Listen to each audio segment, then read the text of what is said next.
Hello everyone, welcome back to our channel.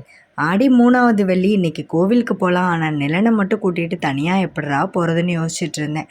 அப்போ தான் நிலனோட friend அம்மா சொன்னாங்க, நாங்களும் கோவிலுக்கு தான் போகிறோம், வேணால் எங்கள் கூட ஜாயின் பண்ணிக்கோங்கன்னு. சரின்னு அவங்க கூட சேர்ந்து நாங்கள் கோவிலுக்கு கிளம்பிட்டோம். போகிற வழியில் அப்படியே ஹனிஃபாவில் ஒரு சின்ன வேலை இருந்துச்சு. அதெல்லாம் முடிச்சுட்டு அதுக்கப்புறமா ஒரு ரெஸ்டாரண்ட் போயிட்டு பசங்களுக்கு ஸ்நாக்ஸ் வாங்கி கொடுத்துட்டு அதுக்கப்புறம் கோவிலுக்கு போனோம். நம்ம நிலன் குட்டி வீட்டிலலாம் வந்துட்டு நான் சாப்பிட மாட்டேன், நீ தான் ஊட்டி விடணும்னு சொல்கிற ஆள் இப்போது அவனோட ஃப்ரெண்டுக்கு நான் தான் ஊட்டி விடுவேன்னு சொல்லி எப்படி ஊட்டுறான்னு பாருங்கள்.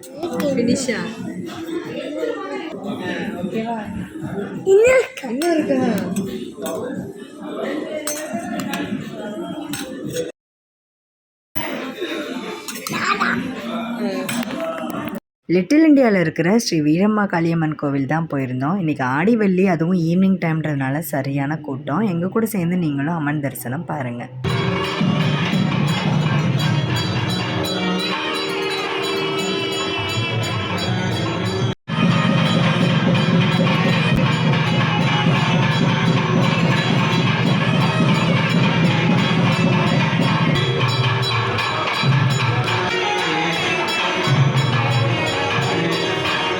ஆடி வெள்ளின்றனால அம்மனுக்கு அலங்காரம் பண்ணி ஸ்பெஷல் பூஜையெல்லாம் இருந்தது. அதையும் கொஞ்சம் நேரம் பார்த்துட்டு அதுக்கப்புறம் மற்ற எல்லா சாமியும் தரிசனம் பண்ணிவிட்டு விளக்கு வாங்கி ஏற்றிட்டோம்.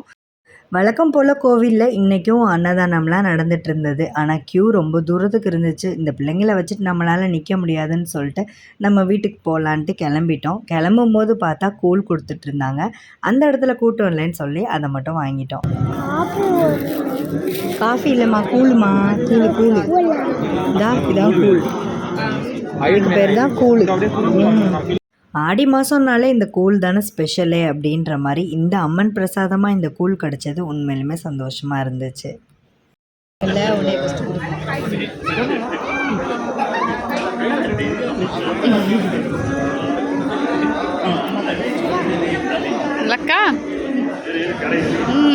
அதில் மிளகா, இஞ்சி எல்லாம் போட்டிருந்தாலுமே காரம் அந்த அளவுக்கு இல்லை. ஸோ பசங்களும் விரும்பி குடித்தாங்க.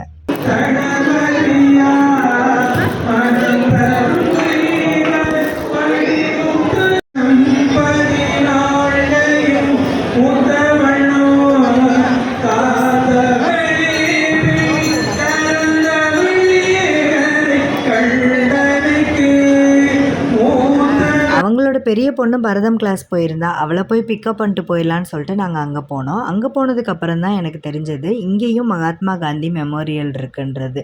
நான் இப்போ தான் ஃபஸ்ட் டைம் பார்க்குறேன் அப்படின்னு சொல்லிட்டு அங்கே பக்கத்துலேயே ஒரு லைப்ரரியும் இருந்தது. அந்த லைப்ரரியில் நம்ம காந்தி தாத்தா புக்ஸ் ஏகப்பட்டது இருந்தது. பட் அதெல்லாம் பார்க்க நமக்கு டைம் தான் இல்லை. நம்ம நிலன்குட்டி ஒரு புக்காக காமிச்சிட்டே நின்றுட்டு இருந்தால் நம்ம இன்னொரு நாள் வரலாம். அவங்க ஆல்ரெடி டைம் 8 o'clock ஆனனால க்ளோஸ் பண்ண போகிறாங்களாம். அண்ணாவை கூட்டிகிட்டு வரலாம் அப்படின்னு சொல்லி அவனை சமாளித்து அங்கேருந்து கூட்டிகிட்டு கிளம்பிட்டோம். இது ஒரு மினி விலாகாக தான் இருக்கும். ஸோ இதோட இந்த வீடியோ ஃபினிஷ் ஆகுது. இந்த வீடியோ பிடிச்சிருந்தால் லைக் பண்ணுங்கள், ஷேர் பண்ணுங்கள். தேங்க்ஸ் ஃபார் வாட்சிங்.